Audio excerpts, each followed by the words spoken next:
right, guys, we are back. This is the Juice Box with episode 179.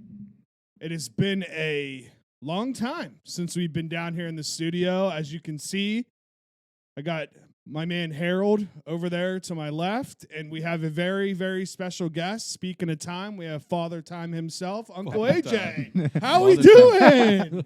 Father Time.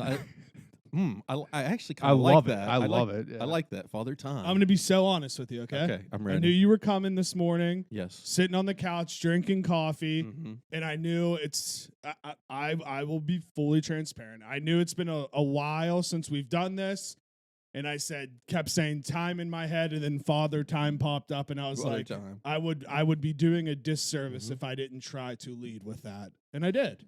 That's an excellent lead. Good on you. I like that. Smash the intro. Thank you, boys. Yes, Thank you. That was very good. Wow. So we'll start. Bubba, I haven't seen you in a very long time, obviously. What have you been doing? What's popping? What's happening? Forgot what you look like. Yeah. Very busy. Very busy with house shit, trying to get that all sorted away. Then I've also been trying to do like a million things with my life recently, which is tough, but enjoyable. Memorial Day, I went to the Indy 500. Haven't seen you since before that. That was a Holy shit, that's true. Yeah, that was a really good, totally different scene. It was just a really good time. All right, well, I'm going to dive into that. Because we had some tentative plans. We were thinking about maybe going down to the NASCAR race in Charlotte that weekend.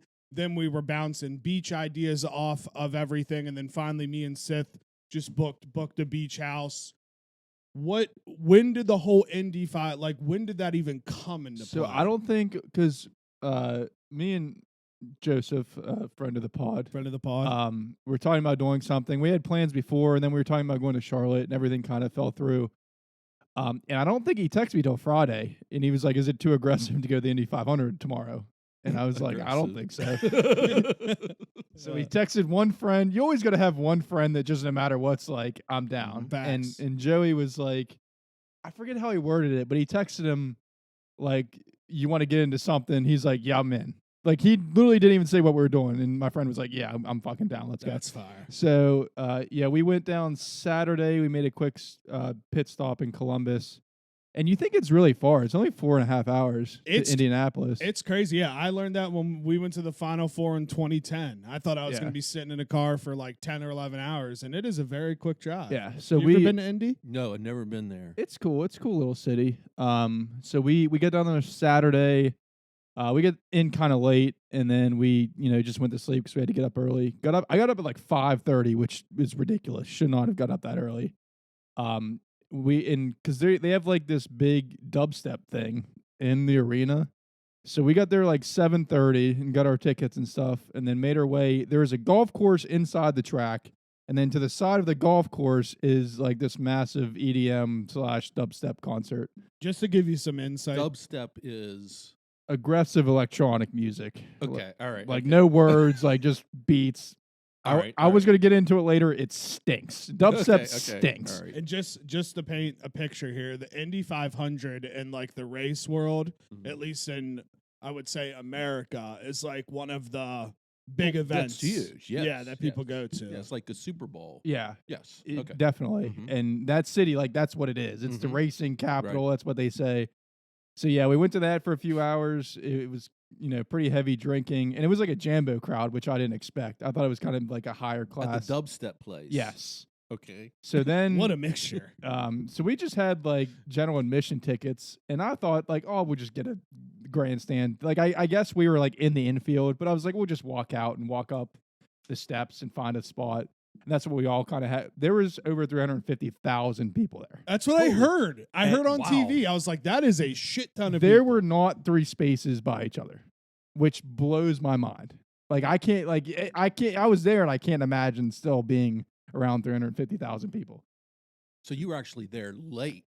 Yeah. I mean, you got up at 5:30 to go. Right. Well, we were at the concert for a while, and then we walked over like the start of the race, and it was too late. But we got a good spot in the infield, and it was really cool experience. Oh, good.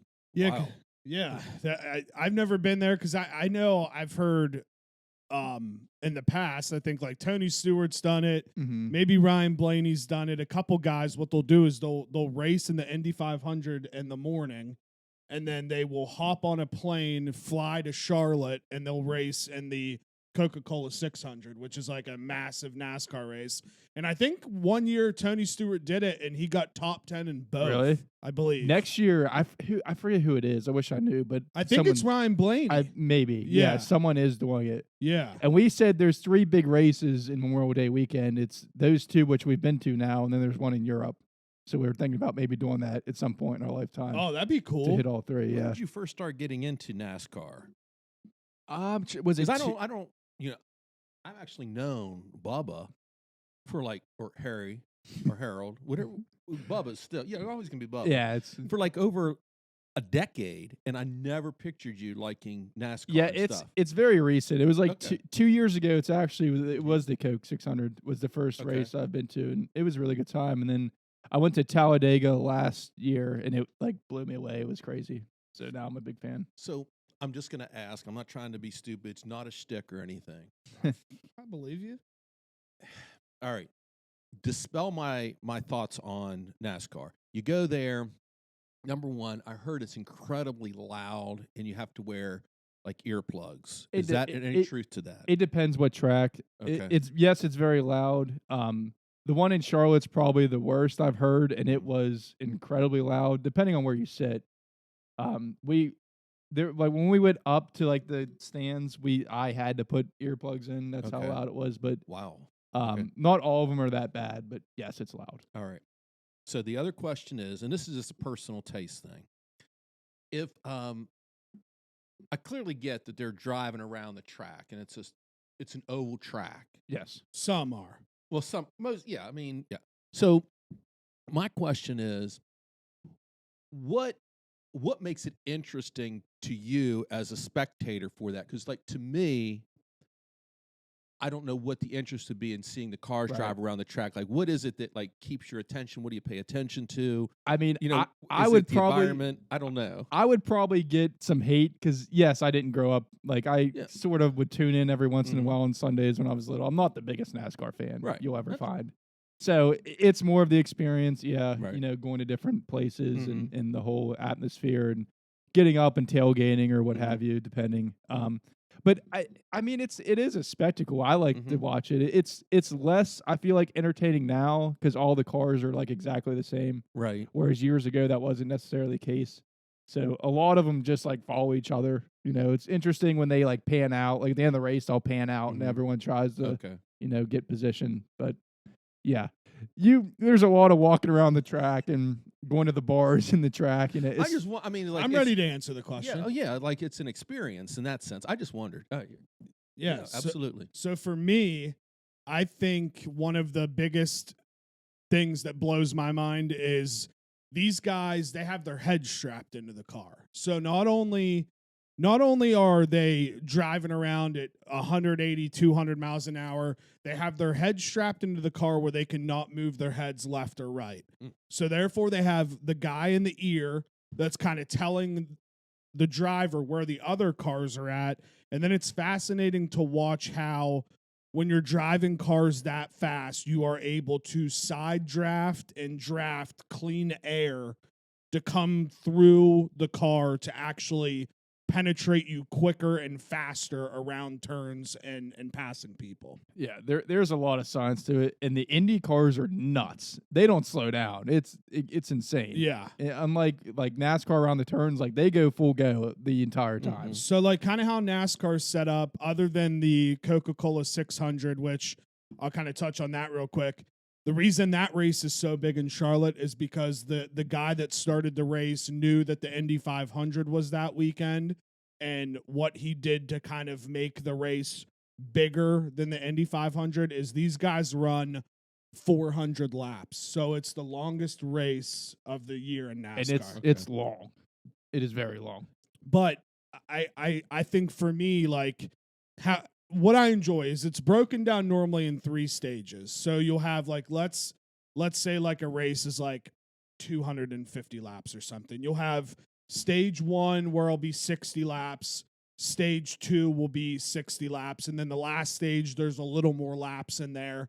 And what ends up happening is then it becomes a chess game of like, okay, we're flying around the track here.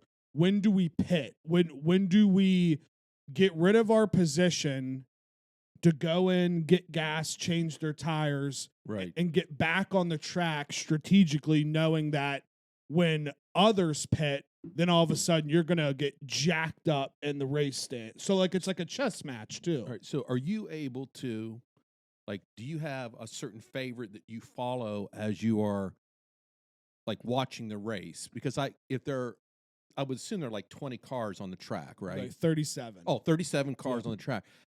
Are you able to follow, like, do you pick out one or two drivers, cars, whatever it may be, and are you able to focus on those the whole time?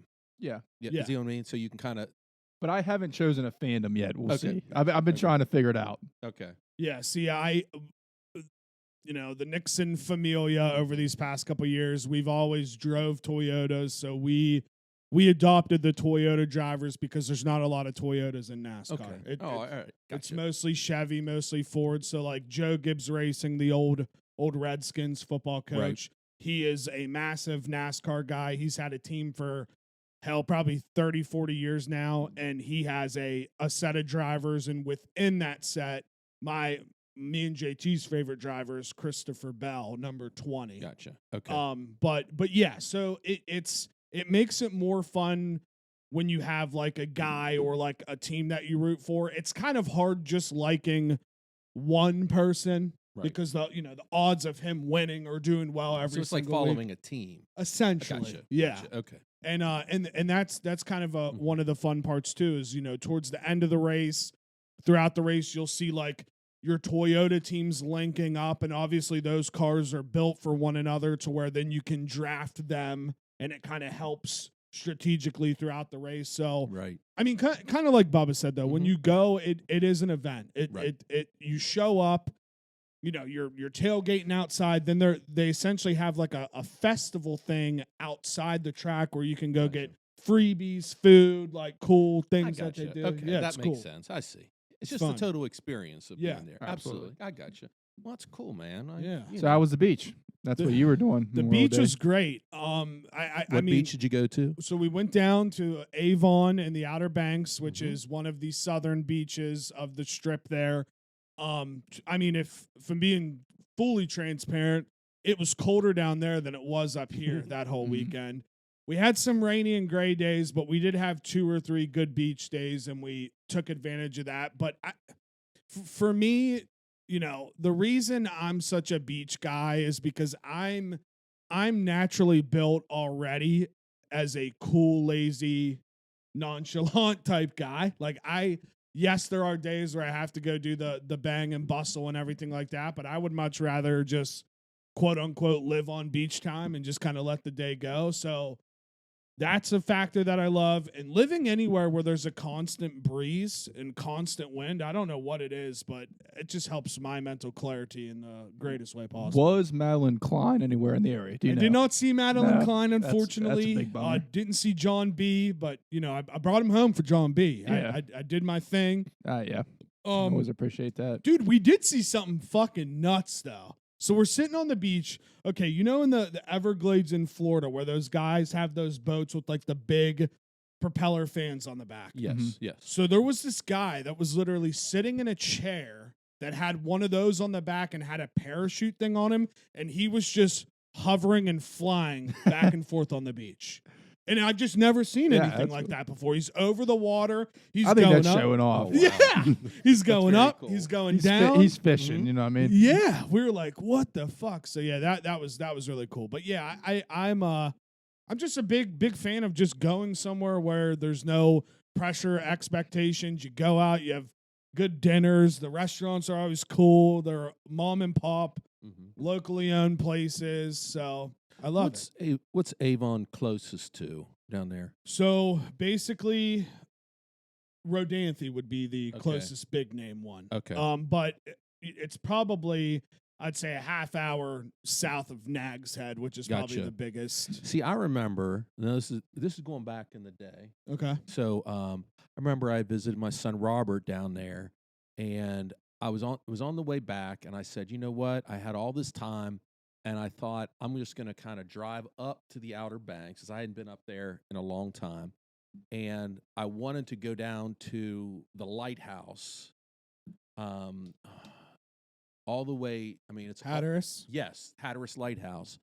And so when you get up there, I always love the town, the Manteo.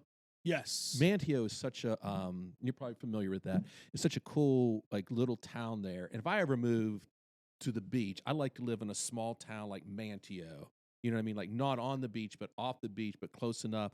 Because I just remember back in, I'm getting real sentimental in my old days. We like, love sentiment. I had a sentimentals. Yeah. So anyhow, one of my former students in North Carolina graduated, and she had her once she married someone who was in the Air Force. They actually got married at Manteo in the wintertime. Oh, wow. And it was like so cool because like you drive up there, you know how you're driving to the beach in the summer. It's like it's crowded and it's like it was such a nice drive up there. But you go in and you know the town is all lighted for Christmas and it's just so quiet. You go over to the beach and it's just like, you know It's what I mean? nice. It is. And anyhow, so I just remember that. But then again, that one time I went down, I drove all the way down to Hatteras and down that whole road. And I've always wanted to like drive down there and stay somewhere along there just so I could say I've stayed there where it's not developed. So And if it's just, yes. so if you ever do that, like that's where I lived after college. Okay. So if that you would would be so cool. if you would keep driving past the lighthouse and getting all the way at the Mhm. end there where the ferry takes you to Right. Ocracoke, I lived in that little community. Wow, no way. So How- I think I spoiled myself Mm. too early on in life You because did. I didn't realize how expensive You it should would have be. stayed. I know how expensive it would be to do it as an adult, and it was just kind of one of those after college, like I want to prove to myself Yeah, that it's a pipe I can, dream. that I can Absolutely. manage and do it, Yeah. and it was great. So I mean, That's just beautiful. Down I there. agree Mhm. with you though. Like Mhm. so like if we're talking about the beachy parts of the Outer Banks, Mhm. my top two would be always Ocracoke 1st and then Avon. Right. But I love those like Manteo, Buxton, Frisco, Yes. where like if you blindfolded somebody, picked them up and dropped them in there, you wouldn't realize you're at the beach. Right. Absolutely. And I love that. Absolutely. I would love to go down there again at some point in time and just Well, you have to come drive all visit the me. way. Absolutely. That would be that would definitely be on my bucket list. Yeah, to go we could down do there. a podcast every day. Oh yeah, absolutely. Fuck yeah. Oh, that would be neat. It would be. Yeah, it but would be. you know, I just remember how cool that was. Just driving single lane, going down right along the ocean, and you're just like, "What's going on here?" And At it's just some like, point in my life, hopefully in the next 2 years, I'll be there. yeah, have you done somewhere that is the before? best. Gone down that? I've been to Corolla once, so I've Okay. been to the Outer Banks one time. But Yeah, going the south way, Corolla, like you go up there and it's beautiful and everything, but it's just like to me, it's just like you're driving and you know you're just going deeper. But I like to just go in the southern Mhm. direction. It's a different vibe altogether. And see, for me, Mhm. the Outer Banks show, in my head, just knowing how it's laid out there, the Kooks, I think, are in Duck, Corolla, and Mhm. Southern Shores. And Gotcha. then Mhm. the Pogues are more Yeah. south. I can see I that. do remember some of the houses Mhm. are just like like you've never They're- seen that in your life. Yes, yeah, it's incredible. Yeah. But yeah, I just want to go down that southern part, see what that's like. I'm trying to remember which, there's like a famous actress that owned or used to own one of the big houses down in Hatteras, like the massive, and she's a very well-named person. And I want to say Reese Witherspoon, but I don't think it's Reese I'm Witherspoon. a big Reese Witherspoon fan. Yeah. And then Nicole Kidman comes to mind, but I don't think it's It her wouldn't be either. Sandra Bullock, would it? Because Sandra Bullock went to East Carolina University. That's what I would first start thinking about. Like, because in that area, that would be someone who would. So, but I don't know. so when you said that she's in that pot of names, Right. Mhm. that like it was one of those. Yeah, that's who I would think, but I don't know.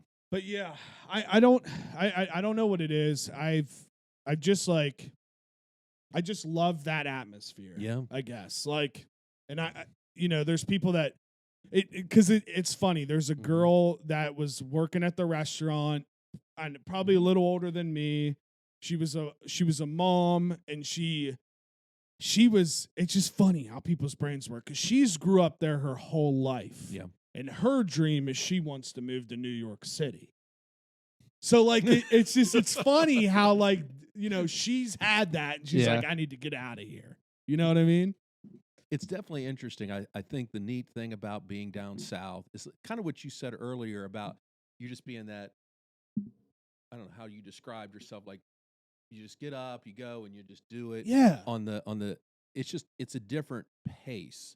And I remember when I first moved down to North Carolina, it took me a while to actually like slow down because everyone's like, we do things at a different pace here. And I don't know if it's because of the heat or the culture, whatever it is, but it's definitely a different pace. Even so, that when I remember coming back here, I was like, wow, everyone's just like rushing, going here. You got to go, go, go.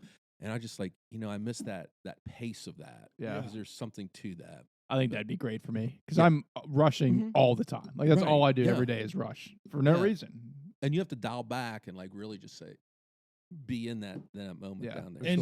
And it could be mental, could just be natural. I don't know, but I just wake up earlier there. I wake up earlier there, like without an alarm clock. It's nice. You walk down to the close gas station or the beach, you get a coffee, and then you come back and it's just so nice. Like I think that was kind of how you said, like the hustle and bustle. That was the biggest transition for me when I moved from Morgantown, West Virginia, when you don't start going out until 10 or 10:30 at night, to Hatteras Village, where by 9 or 10 lights off. Yeah, everything's closed. That's what's so cool about that. It's awesome. Like, it's so natural. Yeah, and you wake up, things will be open from like 4:30 to 10 for breakfast, then they shut down. Right. Yeah, and then they open back up at like 4 again to whatever for dinner, and it's just I don't know. I'm so close to the coffee shop down there, the Wheeling Coffee Shop, and I walked today. I'm going to be a coffee shop guy. It's great. It's the best. Sat outside for a little bit. See that. Yeah. Yeah. I mean, it's exercise. Yeah. While getting your coffee, nice walk gets the brain flowing in the morning. Right. Absolutely. So I agree. Very cool. I agree. But I guess we'll kind of kick it to you since somehow we're already 22 minutes in. What have you been up to? I mean, I know your life changes. Let's update the people. You're a new man now. Okay.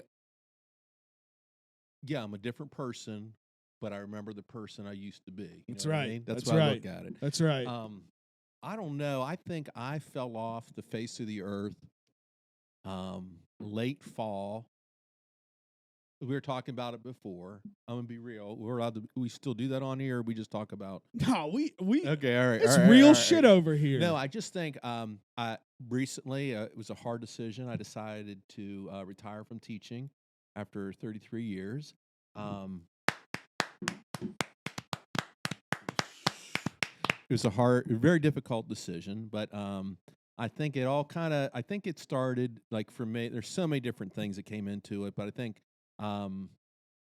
Probably in the fall, I was actually thinking about it last spring. It's like, how much longer can I keep doing it before I'm like, because I never wanted to get to the point where I hated what I was doing. You know what I mean? I don't want to, you can have a career, and I'm blessed to have taught so many incredible people, and had so many incredible experiences. But at some point in time, if you just you're tired and you just don't feel like you can put the same kind of energy into it, you have to make some changes. And that's kind of what I said. And then I went to my doctor, for my checkup, and nurse was trying to get my blood pressure. It's like, this isn't right. I said, I'm just sitting here. I said, well, let me try it again. Okay, that can't be right. And then she tried it a third time. It's like, okay, I'm just going to have Dr. Dunzala come in here and check it out. So he came in and says, I hear you're having a hard time getting your blood pressure checked. And he was like, well, let me check it. And that was the first thing he did. He's like, all right, well, we're going to continue on with this conversation, but I'm going to let you know right now, you're not leaving today until you're on, I'll get you on some medicine, because he said you were like 10 points away from being in the hospital. And I guess it's like you, when you I don't, you know what the word grind means, right? Oh, You know yeah. what I mean? Oh, Like, yeah. I never leave the Me and grind. Bubba Yeah. live on the grind. that's what I'm saying. Like when you grind so hard and like you feel like you got to keep going all the time, you start putting different things on the back burner. You know Yeah. what I mean? Like your health, your mental well-being, and your personal life. And I think that's what I had done. And he was like, "This is not healthy whatsoever." And he said, "Well, I'm going to put you on this." And I said, "Well, what about like?" And I did say this. What about medicinal marijuana? And he was like, "Well, Fuck yeah. I know." Well, it was just I've been thinking about it because I needed something to kind of like because I couldn't dial myself back. And we you know have a what I mean? dispenser here now too in Warwood. I didn't know that. Yeah. Well, I'm not plugging medicinal marijuana. I just want to say it was on my radar only because of like I think you get to the point where, and you both probably know this, when you're just stressed, you have so many things to do, For sure. and you get to this point like da da da da da, and he was like, AJ, I don't prescribe that for people. I mean, I don't feel one way or the other about if you want to try it. You try it. I know a lot of people are doing it and are successful with it, but I think there are ways to get that feel free to do that if you want to, but anything to kind of get you to relax. And I was like, okay, so I feel good that I asked that because that's been on the back of my mind, but I just went ahead with the pharmaceutical stuff. Yeah. And, got on that. And I don't know, it was just it was a really long year. And I always felt like I was just like holding on for dear life to the end of the year. And it was tough. It was not an easy decision. So well, now that Yeah. you are retired, Mhm. you kind of taken a little step back. You can Mhm. probably look at it from a different angle, maybe Mhm. not. It might be a little too fresh still. My biggest question is somebody that's not a teacher, because I know that is a very specific skill with patience, with the things you have to know. What I guess, what is the main thing, I guess, that stresses you out about teaching? Is there pressure where you know that you're putting guidance into young kids' brains and kind of help steer them in a right direction? Is it more of knowing that you're going to have to deal with maybe younger adults where there might be times where they might not understand what you're saying? Like what's kind of that one or two main pressure points as a teacher where after a while you kind of realize you have put your health on the back burner, you notice your stress levels are high, your blood pressure's high? What is like the one or two things that put that stress and pressure on you? Because like I said, somebody that's not in that Mhm. field, like my brain, it's like you show up every day, you teach kids stuff, you leave. Like what's Right. the inside baseball of teaching that gets you to that level? Well, that's an excellent. Wow. We're firing on all cylinders today, baby. Bang! What the Bang! fuck's going on here this morning? It's like, We've got professionals. the man, last- that's really a last good few question. months. All right. I'm a kind of, okay, in general, my experience, there are a couple different ways you can look at it. There's my personal way, and it's what like choices that teachers have to make. One of the issues, I don't think, and I'm not going to say, teachers are underpaid. We all know we're underpaid. 1,000%. Right. Yeah. But that's not, we don't have summers off. That's not what that means. And all that other stuff you have to listen to all the time. But like the big thing for me was always how to separate your work life from your home. Like and it's different now since COVID, because you work from home, Mhm. correct? And you work from home. And, the challenge like for you is like, how do you separate work from home? And you were talking earlier about like how do you wanted to go and be able to work in another place, not another place, but like a different location, and you can do that, which I think is incredible. Excuse me, but I think what was happening with a lot of teachers, because schools are it's everything so centralized, like you have to be at school with the students, and it's being able to separate what's at school from what's at home. And I think for a lot of years, I mistakenly kept saying, I can't get all this work done at school, so therefore I need to take it home, Right. or I'm not going to be able to get stuff done. And like, if you're a conscientious teacher, you want to make sure that your students get feedback as soon as possible, but there's only so much time in the day. Makes sense. That's what we should have had more of a conscience of. Yeah. Like, oh, we're not getting our fucking papers back for a week. It's Well, like, well, Jesus Christ, right. you have so much to do. I know. I agree. It's always like, just give me as 30 long to papers grade to, down to read as 10-page papers. Yeah, 'cause I know it's like like when I do a senior research paper, it was always like this year was like 59 of them, and I was like, oh my god, How many pages? 10 at least, 8 right? to 10 pages, Yeah. and it was rough, and it took forever to put them together, and it's not. I can teach that; it's not a problem of teaching it, but it's just like that is so time consuming, and I always want to try to get it back as soon as possible. And I always told my students, I'm like, you're not going to get these back next week. It's not going to happen. You'll get them back around this time. And I ended up eventually just starting to put a number on the board, like this is how many I have this many to grade. This is how many I've graded, and it was like a little tally. And if they ask me, I just point over there and say, well, what's taking so? It takes me at least 15 to 20 minutes to read a good paper. If it's like really poorly done, it's worse because it takes longer to do that. It would take me like 3 hours to read one. It is, and because you want to, and it was like, but it was overwhelming. And I just remember back in the day, like dragging these papers back and forth to home, and like back and forth from school to home, and putting them in a bag, and like, oh my gosh, I got to get through these, and sitting up all night trying to grade these. And I was like, why am I doing that? And I think you separate, what you're doing. There was no separation for me, and that's stuff I don't think about. Like as an like you kind of, me growing up my whole life, it was turn the paper in, you get it back when you get it, but in your brain you think computers just like you know what I mean. It's not, absolutely, it's an actual human that has to sit down and do all that stuff. And that's the biggest challenge. Is like, even as a teacher, I could go on and on about things involving education, but like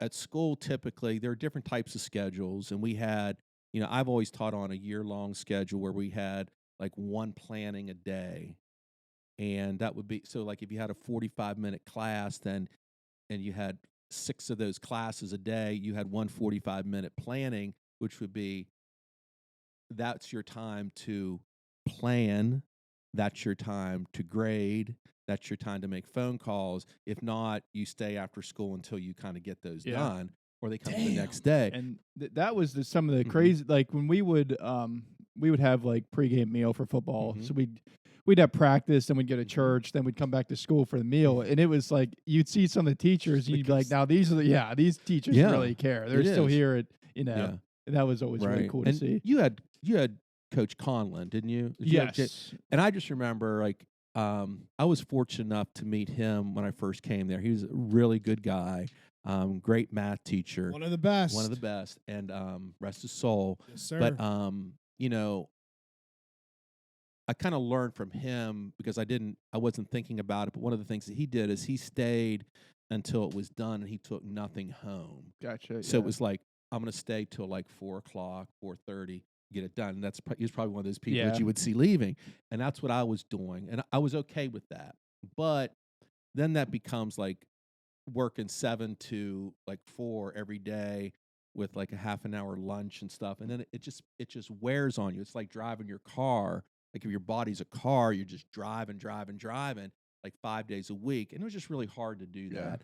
But that's what I learned from him. And I try to tell like my friend Betsy and other teachers that I have at Central, say, do not take your stuff home. If they really want you to, it's going to sound terrible, but if they really want you to get all this work done, they're going to pay you more and give you some more time in the day to do that. And you just can.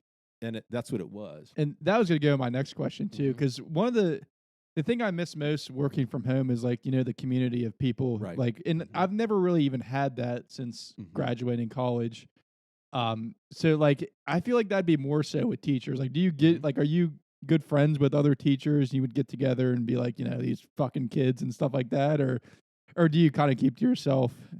Well, that is a really good question. And it's like in any job situation, there are going to be people you gravitate towards, and people you don't gravitate Definitely. towards. People that, like, when they come in your room, you're like, or in your office or whatever, like, Very matter of fact. But then there are people that are going to come in and you call them your work besties. You know what I mean? They come in Work and wife. yeah, and we all got them. right. And you talk and you share all kinds of things. You collaborate. You bitch about the kids. You celebrate the kids. You do all kinds of stuff. And you have a core group like that. And I've always had, even when I was in North Carolina, I always had a core group. But I think it's important, like in any work environment, that you are not that you socialize with people, because I think in a lot of work environments we've become too much like a social organization. Right. I think it's like we can be professional, we can You be definitely social. have to separate. Yeah, because you're not going to get any work done if you're walking around talking all the time or like socializing, and that's kind of what I learned. Like there are a few people I can sit down with, and if they have a problem, they can come. My door's always open, and Gotcha. I will stop what I'm doing to talk to them. But other times, like I guess I got so much stuff to do, and it's hard. It was difficult, and like for me, when I stopped, the personal part of it is like for me, like you can choose any job, whether you're working in a bank or you're working in Tech sales. tech sales.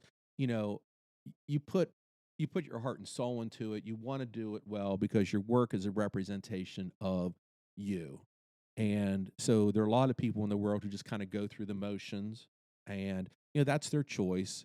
But I was never one of those people. I always wanted to make sure I was doing the best job I could. And for me, it had gotten really difficult to be as involved and as emotionally connected to the students year after year, because it just kind of makes sense. Yeah, it wears on you.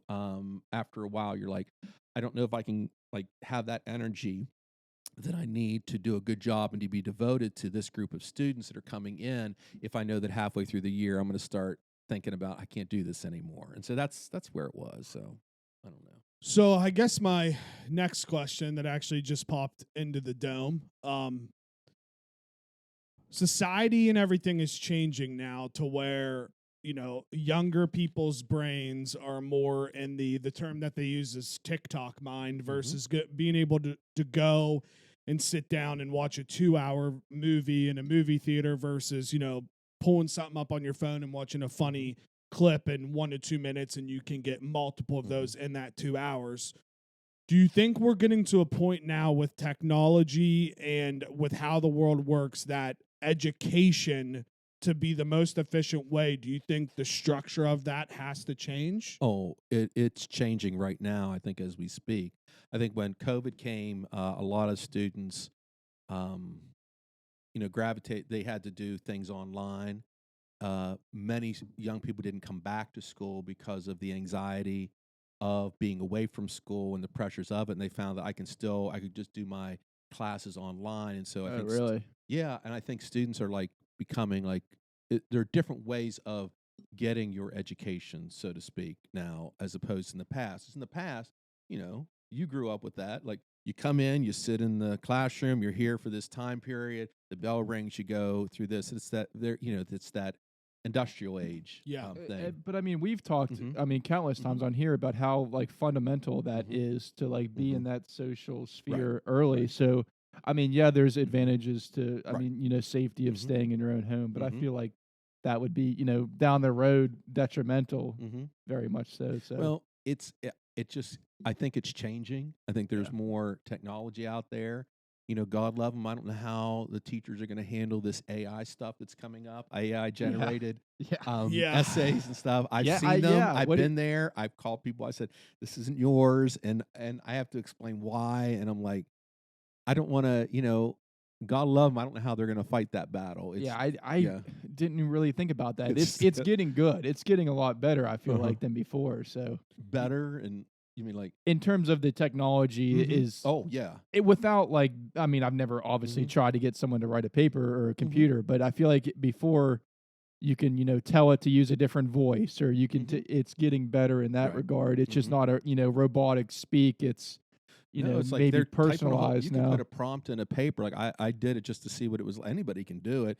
You can just put a prompt like the teacher gives you and put it into one of these AI generators, Chat GPT, right? And it'll generate an essay.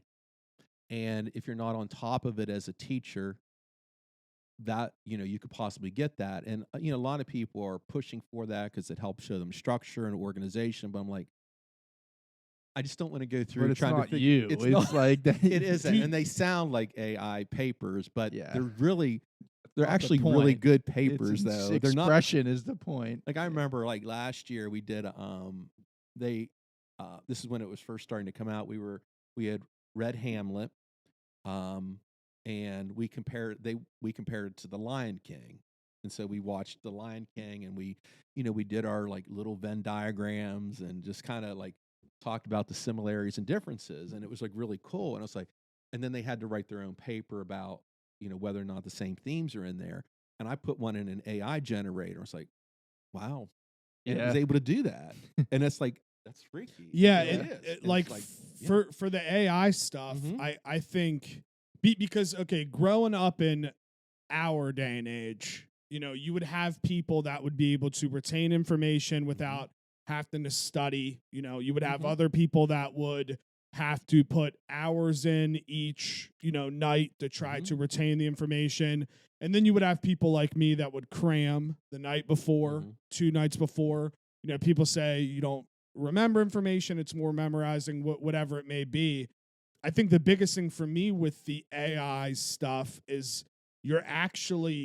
there's a tool out there now kind of like that's adjacent to the cell phone to where you don't have to really remember anything. Nope. All you have to do is just have a 1 or 2 sentence prompt, and it can just give you an entire essay, feed, outline, absolutely. whatever it is. So that's kind of where my restructuring of education stems from, because because I'm closer to a student than I would be anything else, because it's been like 20 years or 10 years out of college, whatever it may be.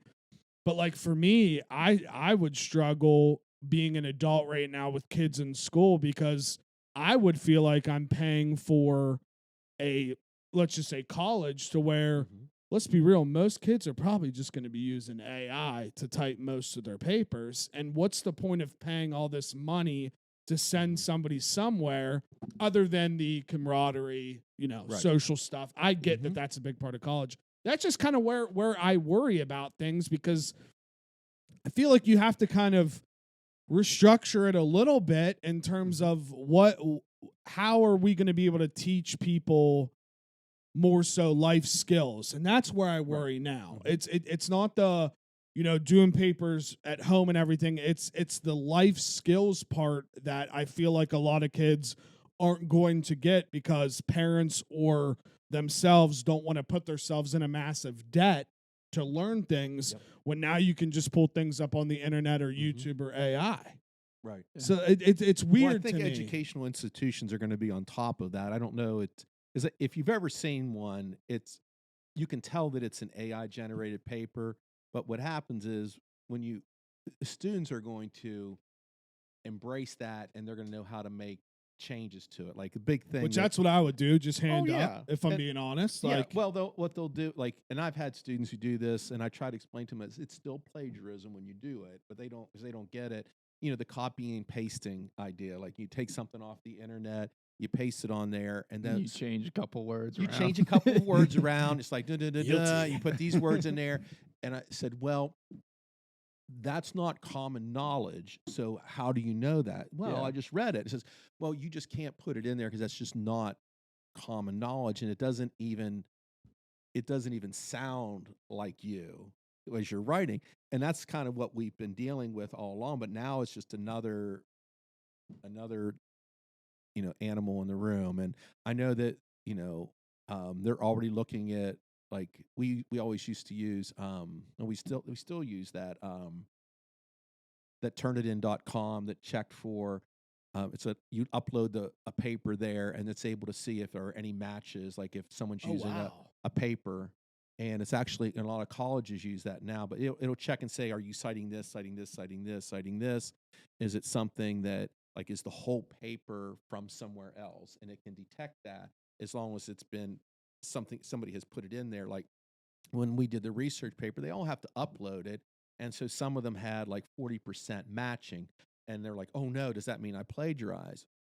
No, it just means that it's telling you this part here also appears somewhere else, so someone else used the same kind of information.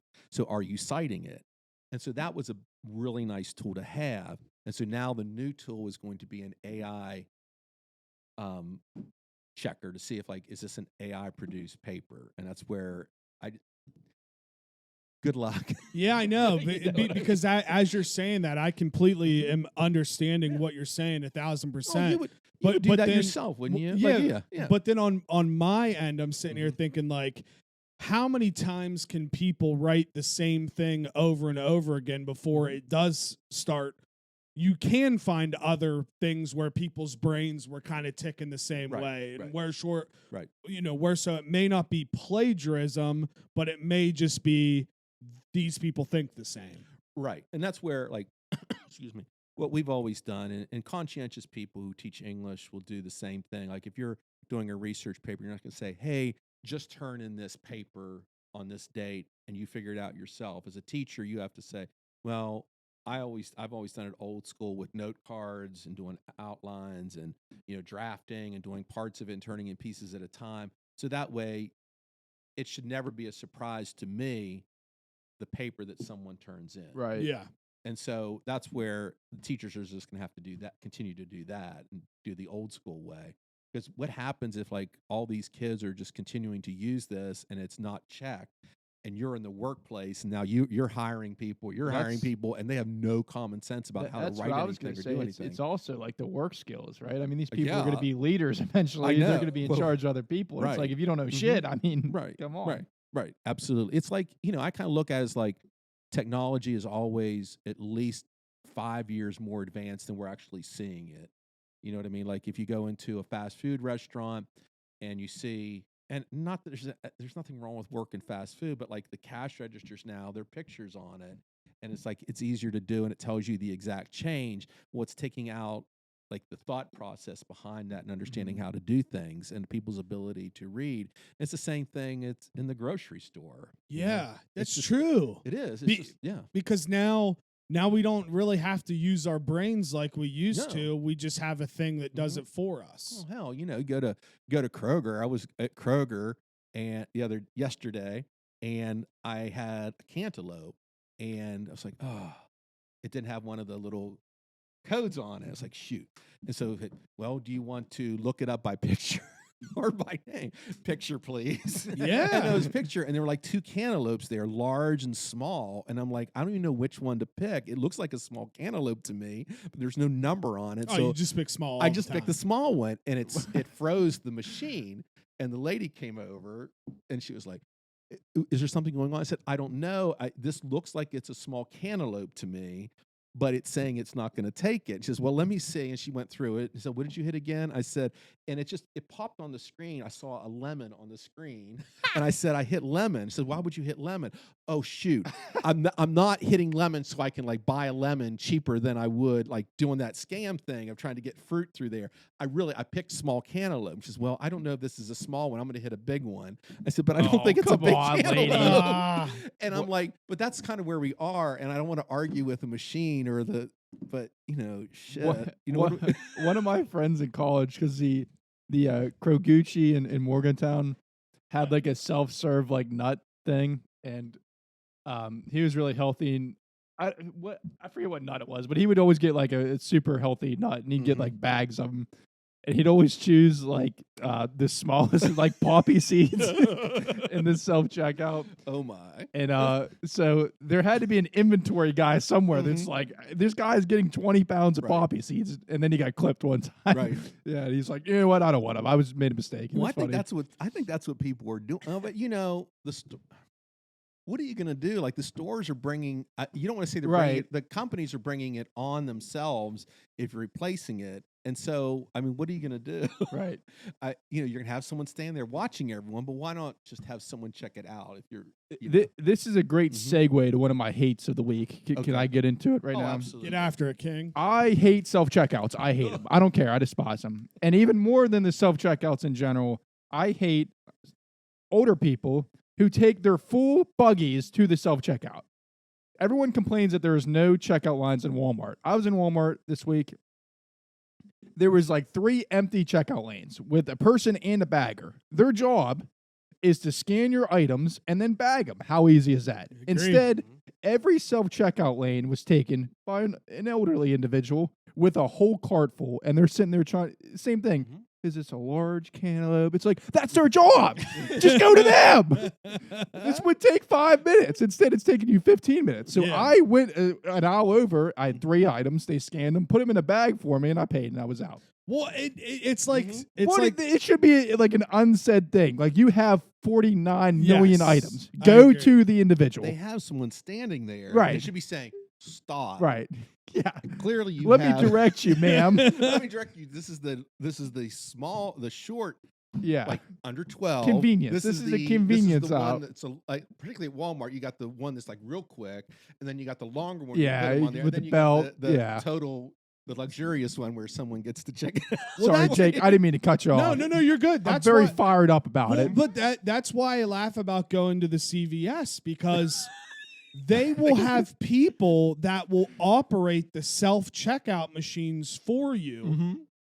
It's like, But isn't that just it's a going to normal self-checkout? cashier? Yeah. Right. Yeah, so like why don't you just go behind the normal cash register instead of making me wait in a self-checkout line where you're going to self-check me out anyways? I don't know. It just makes no sense. So I agree. Yeah, I'm not going to do my work for Walmart. I'm going to go to the lady. Yeah. Yeah. They're getting paid. Yeah. Do your Mhm. thing, girl. Whip Yeah. it, throw them in the Yeah. bag, do your cool shit that you do. Dang, no, I Because feel they're that. all because at Walmart and Kroger and like some of the other bigger stores, they're doing all the shop online and Yeah. the baggers. I'm like, that makes it harder. Like, and everyone who says that they love it, it's great. But I like to get out and shop for my own food. Yeah. It's like I think it's a human.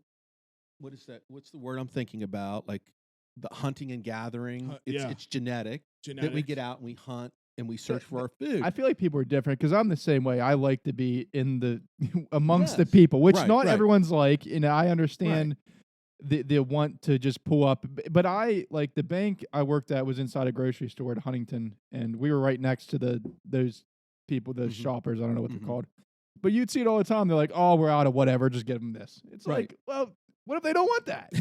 and they're the huge. Their carts are twice the size Yeah. as a normal cart, and they're just huge. It's like a train going through the store, Yeah. and you're like in a little Toyota. You Yeah, know what I yeah, mean? yeah. Well, so for me, I can speak on the reason I have preferred click list at least throughout the week versus going in is because I have found when I go into the store, I'm probably going to easily spend $40 to $50 more on things that I wouldn't need Definitely.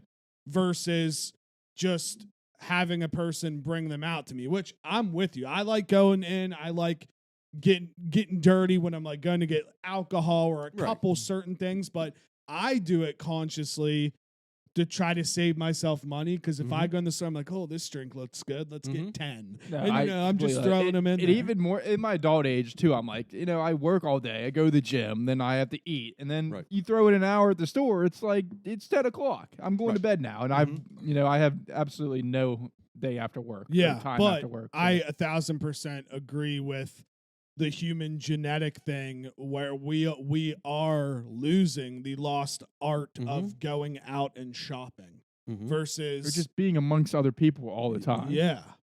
Or just Yeah. even like being.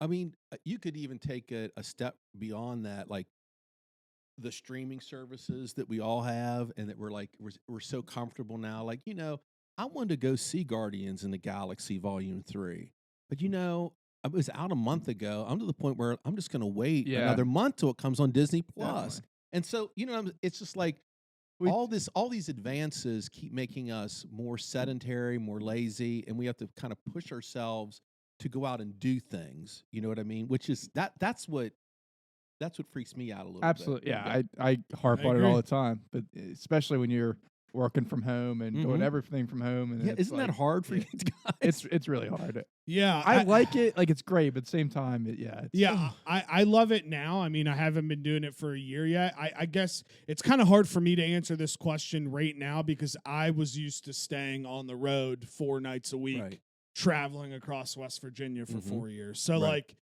it is. I just like it because I can work. I can get my dishes done if I want to. I can do my laundry throughout the day. I can clean while I'm working. And then after work, if I choose to do something else, I don't have to worry about getting all that stuff done because it's done already. But do you miss that social interaction? But being on the road, you weren't getting as much social interaction as you wanted to anyhow. Yeah, I would just walk in stores and there's that social interaction of people in there, but it's not like it's not like a normal social interaction. So the last time that you worked someplace where you were like with people all the time was when you were working at the beach. Then was that Enterprise? Enterprise. It would have been Enterprise. Which that's right. Yeah, I did that for like 4 or 5 years, and that's right. Okay. Yeah, I don't know. I you know, do you miss that at all? No, I don't. And I think the only reason why it's not that I don't miss being around people, it's that I don't miss people going out of their way to be rude assholes for no reason. Because at the end of the day, it's harder to be a dickhead than it is to just be a nice person. I truly believe that. I will stand by that. I think it's much more natural to just be kind and, thank you or no worries or whatever than bitching up a storm for no reason. So I don't miss that atmosphere of it. No, like I like where I'm at now because in a salesman brain, it's more easy to turn a no into a yes over the phone than it is in person. And I always said that even at National Tobacco, some days we would call because when you have somebody on the phone, you have more of their attention because you're actually in their ear versus talking to somebody in real life where, yes, they might be talking to you, but they have a customer in front of them.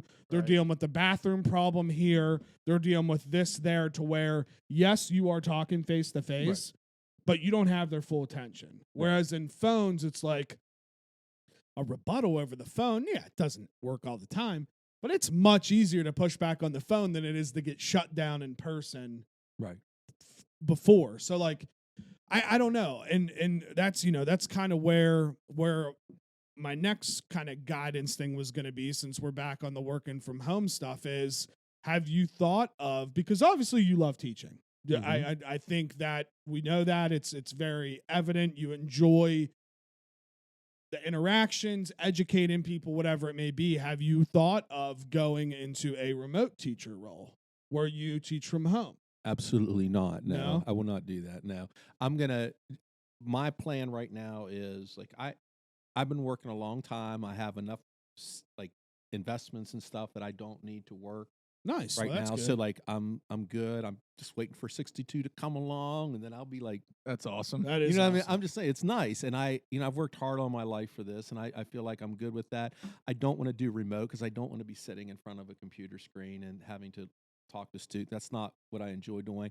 I told them at Central I'll be glad to come in and substitute once in a while, just so, I'm still kind of keeping my foot in there, but I don't have that. I don't have any papers to take home. I don't have any plan to go on. I still get that interaction. I can still teach if it's a day or if it's for a week, whatever it may be. And that's good enough for me. So that way I have free time to come and go and do as I please. And love that. That's what I want. So when people say, what are you going to do with your free time? I am so busy right now. I don't even know what to say. I'm more busy now than I was during school, just trying to catch up on everything. So one of my more hated questions is like the hobbies questions, but do you have anything lined up? Are you excited to get into anything that you have more time now? Yeah, like I enjoy working out in the yard. It doesn't bother me. I like landscaping and doing stuff like that. I never had that energy to do that. I was like, shit, I'm so tired all the time. I don't feel like going out and doing that. I want to be able to, I'm anxious to like read, just like read. It's not that I couldn't read before, but picture this, you've just been reading, you spent a month reading 360 research papers, and like, I can't read anything. Is it tough to like turn that mind off? Like you're reading a book, you're like, I don't know why he did that here. You still have that. Yeah, because That's so cool. And I'm always like, even when I'm like, it's going in no direction here. It's going there, like, this is disturbing. Like, why are you writing it like this? And I do think like that, and that's okay. But then, but it's hard. Like, I've always been like, okay, I'm reading this book. I wonder if this would be a good book that I could use with my students. Right. And then I'm like, so like all my book choices have been, what is something I could actually use? And I don't like that. So I'm kind of happy about that. Want to continue writing. Love to be able to get back in the podcast game. There you go. Well, yeah, what's you're retired now. Yeah. Mm-hmm. You have an open invite for whenever you want to come on. Absolutely. I appreciate it. Yeah, you have. I know before you were busy, slammed. Mm-hmm. I get it. You have the doors open. Right. We normally record, sometimes Thursday evenings, sometimes Fridays. We bounce it around, but I'll let me know. Keep you in the loop, and you are more than welcome to come whenever you want. Because I appreciate it. I enjoy, and I've always told JT this. I've told the guys this. I like having somebody on the program, as Pat McAfee would say, that the brain might not work the same way as ours do, because we all kind of grew up in that same realm. You were in that realm, but you were much more mature at the time. So yeah, open invite. The door's always open. And it's crazy. I'm just going to throw this out there. Yesterday, as I was driving around, I was taking my aunt to get her hair done and running over to Sam's Club and stuff. And I was driving down by Kroger before I went in to get the cantaloupe. And I was like, oh, dang, if I just drive down there, that's where Jake lives. I haven't been down to see those podcasts in a while. And it was just weird. I was like, I should really text Jake and see like when they're going to re-record, just so I can go listen or something. And I got home, and that's when you had texted me. Nice. And I'm just telling you, timing. it was like this. It was like the universe aligned. I firmly believe that God puts like little things out there for you, and you just got to be aware. And it's like when you're, as you said earlier, depression is about what happens in the past or what did regret about the past. Anxiety is about what's going on in the future. Very wise words. And this whole idea about being present, you got to remain present. So like when little things like that come up, you hear them, because if you're thinking about the past, you're looking too much in the future, you miss little things. I agree. And I've really tried to. It's a good philosophy. Really have tried to implement that in my life. I would say at least it's hard. At least in the beginning of the year, because a new job, it's always scary. I mean, I'm still younger. I'm 30. Like I could still. You don't want to, but careers can change at a dime. You never know. And I think one of the biggest reasons why I'm enjoying this job so much is just the philosophy of how to get things done has changed. Right. Like my boss is my age. We might have a little under 100 employees at the company. It's a much more of a group camaraderie. How are we going to get here versus you better hit this number by this time, or I'm going to, the pressure's going to be put on.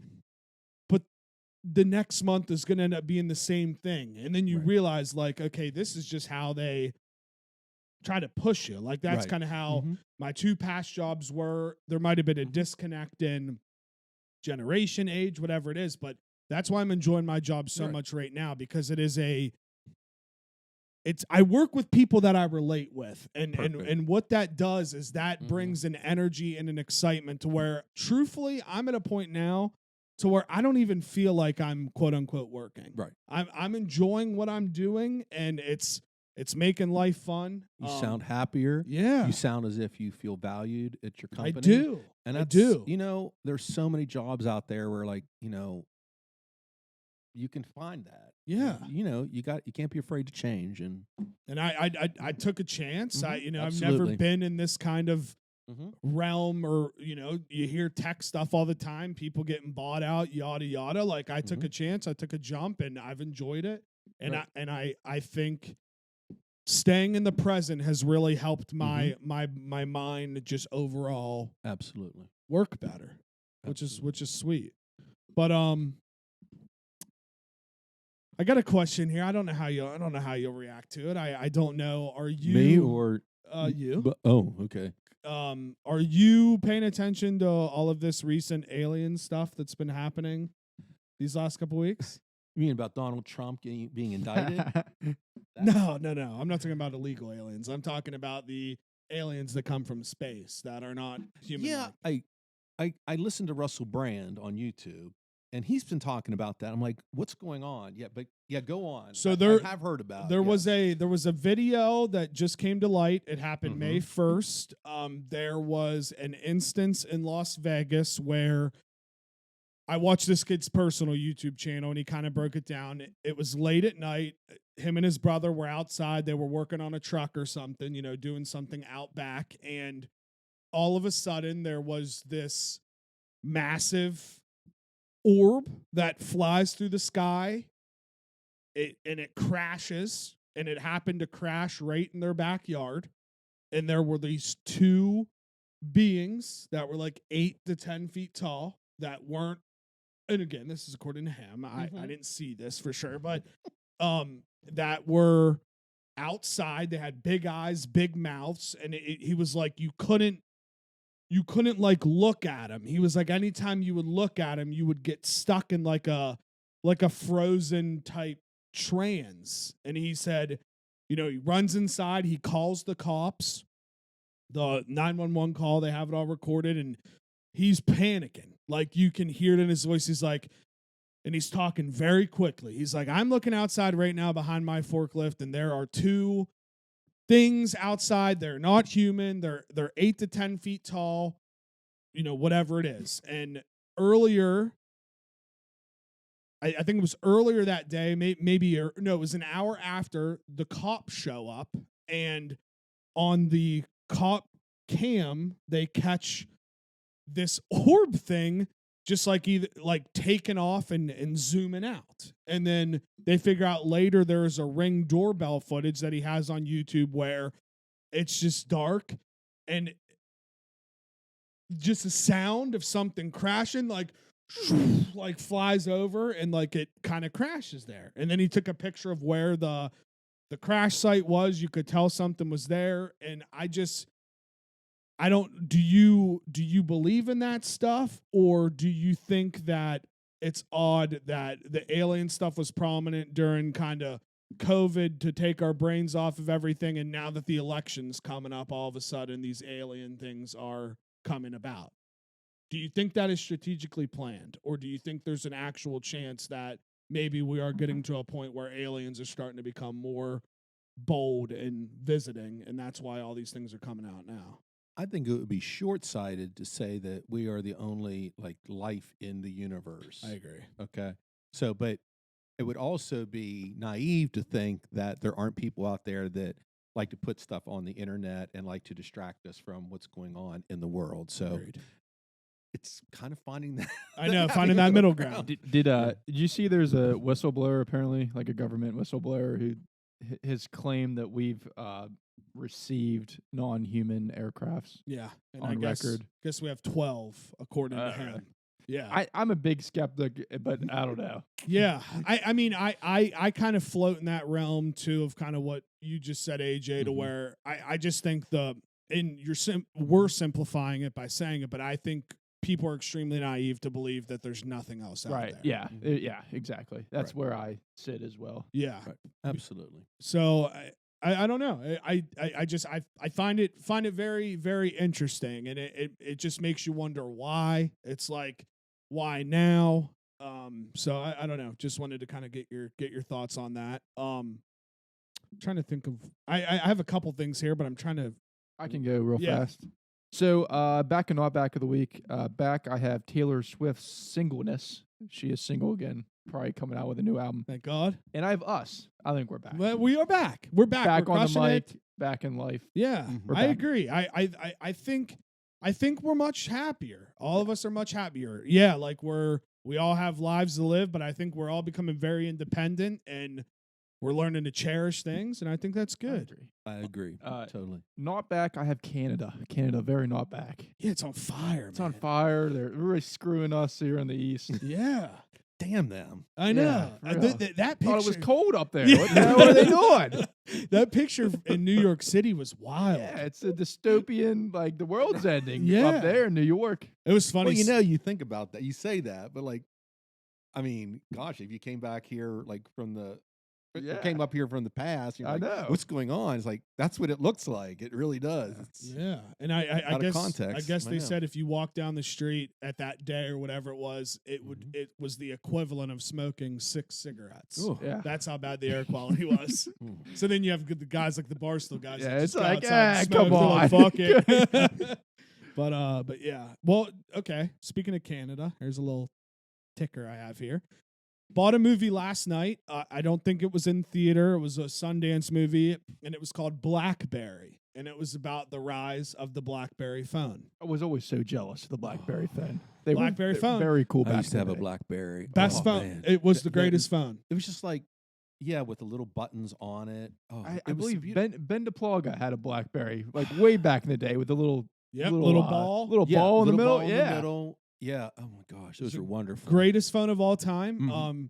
It was an awesome documentary. It starts Mhm. in like 1996. It Mhm. showed how BlackBerry was the first phone to push the cell phone carriers in the Mhm. United States to Yep. make to branch out so more phones could be Mhm. available on the network. Right. It shows where the rise of they get to 2007 and they're a massive company, and then all of a sudden Steve Jobs comes out and introduces the Mhm. iPhone, and then it tells a story about how AT&T took on the iPhone, and then they always wanted to build their things locally. Like they never wanted to send it to China to make phones in China. That's like a big part of the movie. And then when they saw the iPhone came out, they went and pitched. Do you guys remember the BlackBerry Bold? Was the 1st BlackBerry without the button. It I was recall the name, but I can't Mhm. picture it. So they go and pitch that to Verizon, and Verizon's like, okay, like that's it. And Mhm. then the Right. guy flips out and he's like, I created this entire market. These phones wouldn't even exist Yeah, if it Mhm. wasn't for anything like me. Mhm. And another guy, it's funny how they add these in on purpose, but he goes, you guys are going to be remembered as the phone before the iPhone. Yes. Which absolutely. is that's what it Yeah. is. And it Yep. was a very good broken down movie, and kind of how it ends on, I don't know if you guys remember this, but BlackBerry came out with a screened phone with the click thing in it to where you push the screen down Yeah. to click. yeah. So that's how the movie ends. They weren't going to be able to get them done in time, so they went and made them in China, and they get the China phones back, and it says mostly all of them were sent back to Verizon because they didn't work, and Verizon sued Oh, BlackBerry man. for $500 million Oh, of like, I didn't know man. that. yeah. So it was just a great story of the rise and fall of the BlackBerry, and it kind of does put in perspective where, yes, we do blame the iPhone for a lot of things, but the BlackBerry was the first initiator. Just too early. Just Mhm. too early. and didn't have it. Just way too early. Yeah. And it showed like they sold too many, and cell phone networks were crashing, and like it shows how they Mhm. explained how to fix that and everything. So very, very interesting movie. I would suggest if it comes on any streaming service to check it out. I love movies like that. It's like a social networky vibe. That's cool. Right. For yeah. Blackberry. Absolutely. Something else that's massive. Messi is joining Yeah. Inter Miami, the MLS team. I guess every game of Miami has now been sold out, home or Did you away. see the ticket prices? People have like season tickets, and I don't know soccer, but say they're like 50 some bucks. Yeah. Now they're going for like $2,000. Really? Yeah. Yeah, and I guess the Instagram account has gained like 150,000 followers every minute since he's joined, and it is now the biggest followed sporting account in the country over NFL, NBA, whatever on Instagram. That's just something that we will never wrap our heads around as Ever. Americans, because he's literally a god. Like, Yeah. Like in Indy, I texted you guys like Joey fist bumped Dale Jr. I Which wasn't is- even paying attention. That's And crazy. Joey goes Dale, and like over there, I mean, I can't imagine being European and seeing Messi. Like you would die. You know what I mean? So it's just something we'll never understand ever. and you know, he's worth so much money that they couldn't even do a traditional deal.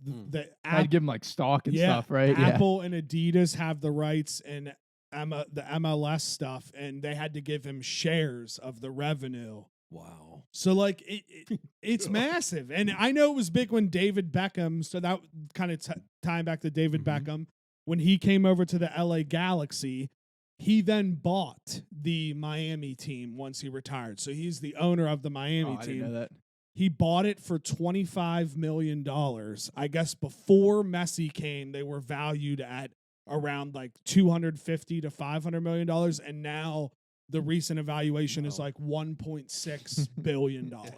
So like that investment for him has turned insane. So shout out Messi. I know he is an older gentleman. I don't know how your soccer foot life really works because I'm not that big in soccer, but I'm sure he will tear it up every year. I'm sure. Another funny note, Pete Davidson called PETA and he left a voicemail because a PETA reporter ripped him for buying a specific kind of dog, and I listened to the voicemail and it was hysterical. He's like, I'm allergic. My mother's dog just died. I don't know what you want me to do. Sorry for slamming me type voicemail. So that one was fun. I have 2 down bad man of the week. Love that. First one is Zion Williamson getting it from all angles on social media. You hate to see that. Yeah, poor Zion. Yeah, a tale old as time there with the he just likes to fuck. Yeah, 2 women coming at you down bad. Yeah, Zion likes to fuck. I mean, that. Then there's another girl coming there at was him. stuff on Twitter today about he's donating money to schools and stuff. Oh yeah, did you see all that? Apparently they're both porn stars, but the one's OnlyFans, so she's not a real porn star, so she's getting heat for that. Love it. Yeah, and then there's another girl that posted a picture of like him sleeping, and it was like you flew me out knowing that you had babies and these women. I was trying to get you in shape. Yeah, obviously that wasn't very successful. And then also Donald Trump, I'm glad you brought it up. Don't care if he goes to jail or not. Couldn't care less. Don't care about anything else. What I care about is they posted a picture of like all these nuclear documents and everything. They're in like a spare bathroom. Hilarious. Really? I despise him. He is hilarious. Everything he does is funny. Like you're at Mar-a-Lago and you're like, oh, Dawn, where's your bathroom? Where you're stumbling into a random room and there's just nuclear secrets to the ceiling. Yeah. Hilarious. That is hilarious. And I saw his comeback to that was like, oh, Sleepy Joe has documents filled in garages and he's got a YMCA thing. And I'm just like, dude, like, nobody should have these things. It shouldn't be the argument of who has more. How easy is it to go out with like a box of all these documents? Because they all have them. Nobody should. Apparently, you just leave and you can take whatever you want. Yeah, nobody should have these things. Like, what are we arguing about? Who has more? Like, no. Yeah. Nobody. They should be hidden. Like, why do you have them? So I don't know. Yeah, that shit's funny. But yeah, so. Do you think he'll actually get in trouble? Like, I haven't been keeping up with any of this bullshit. I'm more worried about. I'm curious. Well, I don't know if I'm worried or not. I'm curious about what is going to happen on Tuesday because you see a lot of on Twitter, a lot of interesting like language in terms of like know your bridges, different things about like know the roads, etc. About whether or not there will be like a riot, a riot in terms of like where he's indicted and whether there'll be a lot of Trump supporters there and will be another insurrection type thing going on because of that. That's a good point. Yeah, selfishly, I want to see him in cuffs because it'd be hysterical. But I understand that angle as well. It's probably not good.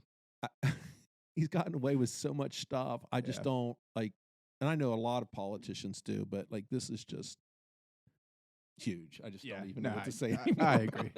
Yeah, I mean, they have a lot of stuff on him right now, and I don't know what to say. Me personally, I know nothing about politics. I'm thriving with this. I think this is hysterical because me personally, again, I don't know anything. I think this is a great timing for the election stuff coming because I'm sure there has to be a rule where you can't run for president if you're indicted or whatever. That was a lot of his angle against Hillary, right? So yeah. What's he going to say now? That I don't know. Might be sending him the clink. Yeah.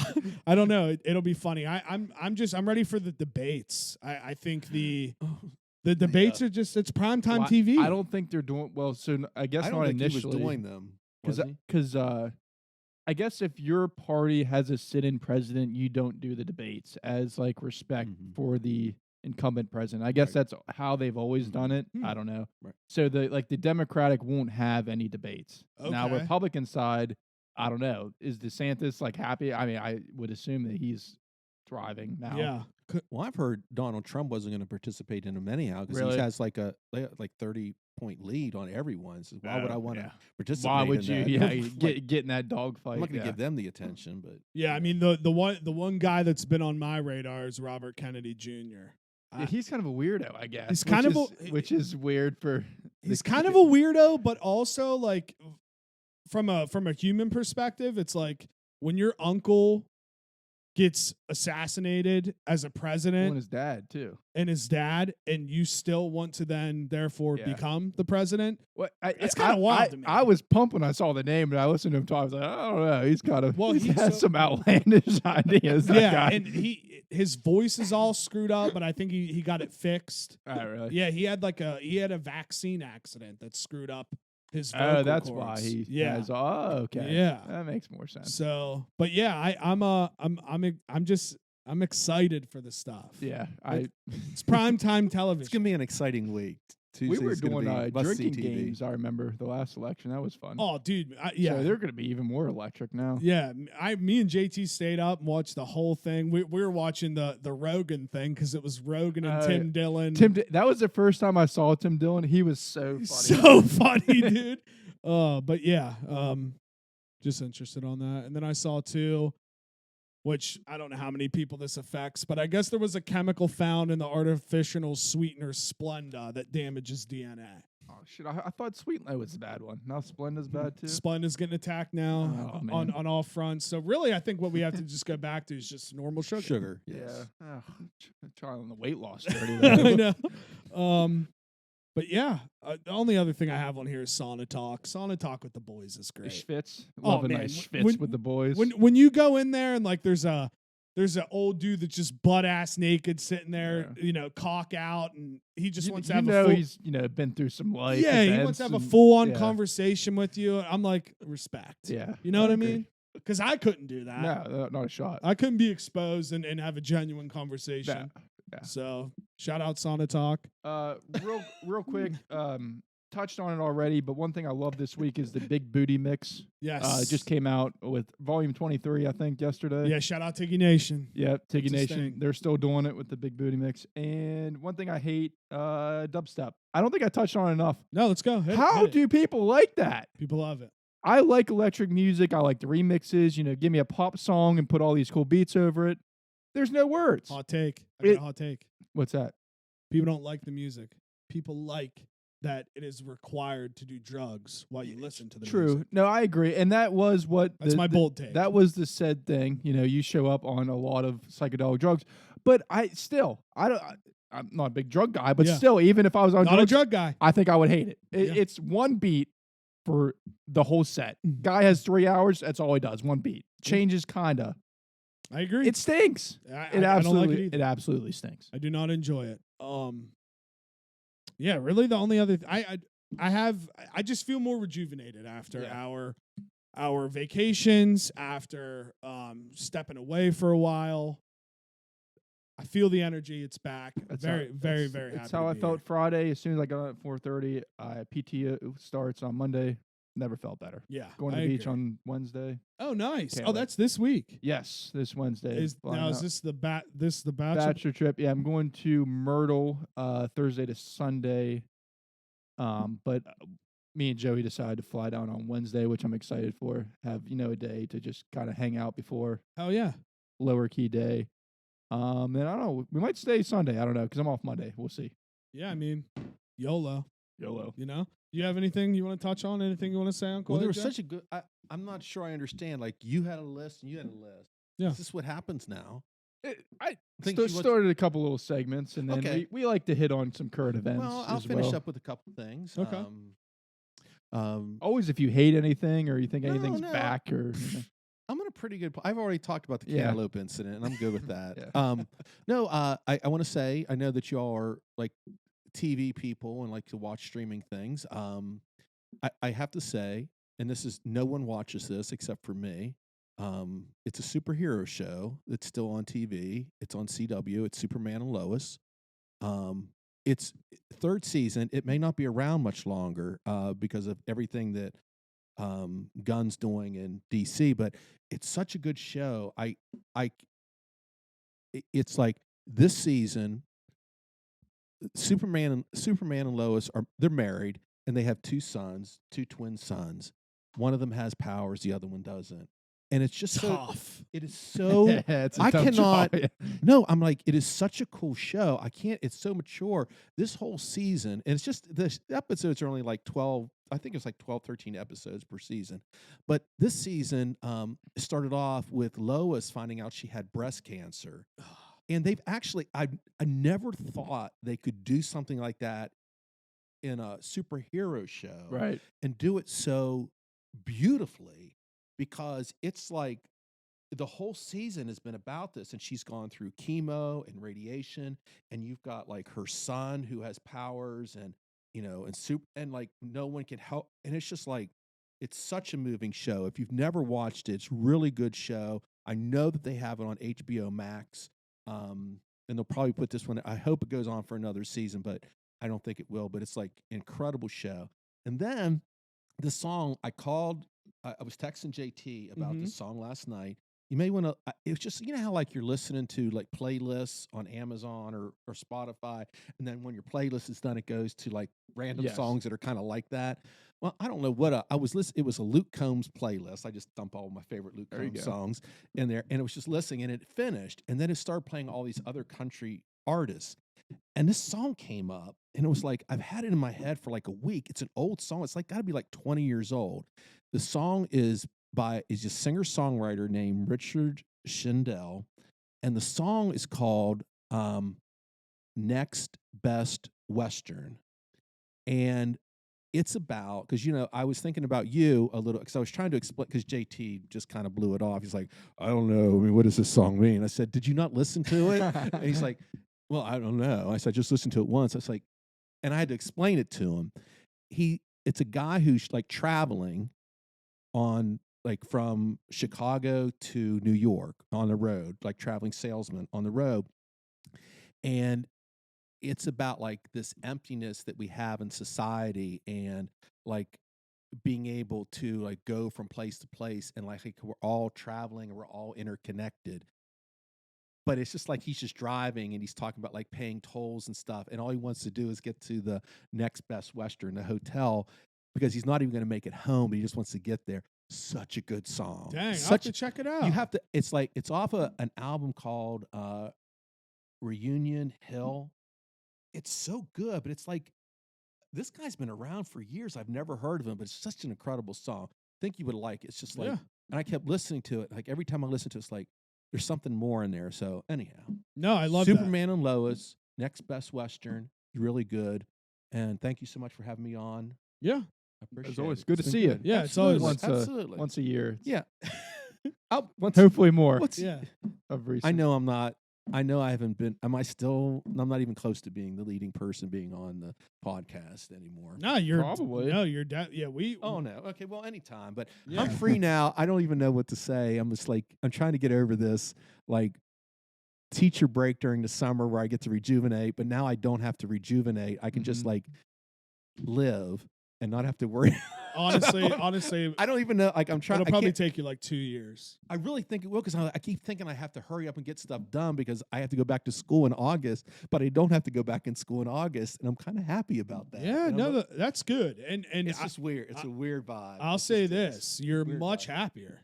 I hope so. I hope. I mean, I was miserable. It's You have evident. no idea. It is evident. We will have to talk sometime about my unhappiness. Yeah, it was really rough.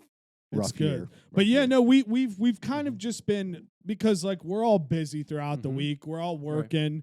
So like when we see things, we just try to keep tickers and everything now, because we have learned that when you have those kind of pop culture things that are going on, that normally will spin us into different conversations that like our brains trigger. So we've kind of started doing that over these last couple weeks or so.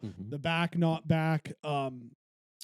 love, hate, things like that, just to kind of make sure that we're being cognizant of things that are happening throughout the week. So I appreciate it, guys. Yeah. It's been real. But yeah, follow me on Twitter and Instagram at Juice Fisherman. Make sure to subscribe to the Good Juice on Box YouTube. You guys can close it out, so go crazy. Follow me on Twitter at Bubba Slider. Follow me on Instagram at the Harry Slider. Thanks for coming. I can't even. Okay. Thank you. Thank you. Hey everyone. Bye. Goodbye. I'm at ajbeacon.com.